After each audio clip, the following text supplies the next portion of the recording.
बहुत सारे IAS topper ऐसे बोलते हैं कि उन्होंने कहीं से यूपीएससी सिविल सर्विसेज की कोचिंग नहीं करी है, यानी उन्होंने खुद से ही तैयारी करी आईएएस की।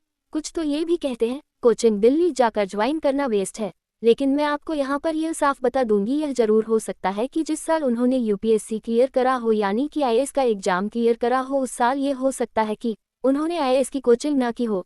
लेकिन ज़्यादातर जो लोग यूपीएससी सिविल सर्विसेज क्लियर करते हैं उन्होंने जिंदगी में कम से कम एक बार तो आईएएस की कोचिंग करी ही करी होती है। इसलिए यह इंपॉर्टेंट है आपके लिए जानना कि अगर आपको बिल्कुल भी आइडिया नहीं है, आपको पता नहीं है कि यूपीएससी सिविल सर्विसेज क्या होता है, कैसे अपनी यूपीएससी की तैयारी शुरू करते हैं, तो आपको कम से कम एक बार तो यूपीएससी की कोचिंग करनी ही करनी चाहिए।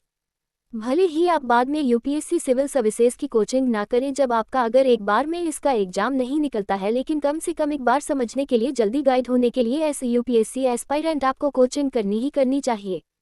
सच तो यह है कि रियलिटी में कोई सही से नहीं बताता कि किसने कब कैसे यूपीएससी सिविल सर्विसेज की तैयारी करी, क्योंकि बहुत सारे लोगों के मन में ये भी होता है कि अगर यह बोल देंगे कि हमने खुद से तैयारी करी तो हमें ज़्यादा वाहवाही मिलेगी। कुछ लोगों के मन में होता है कि भाई हम क्यों बताएं अपनी ट्रिक, या हमने किसी कोचिंग से गाइडेंस ली, हम क्यों बताएं। इसलिए आप समझदार की तरह हमेशा एक एनालिसिस के तहत अपनी तैयारी को अंजाम दें। मिलते हैं अगले वीडियो में इसी तरह के इम्पोर्टेंट वीडियो के लिए। चैनल को सब्सक्राइब कर ले, तब तक के लिए नमस्कार।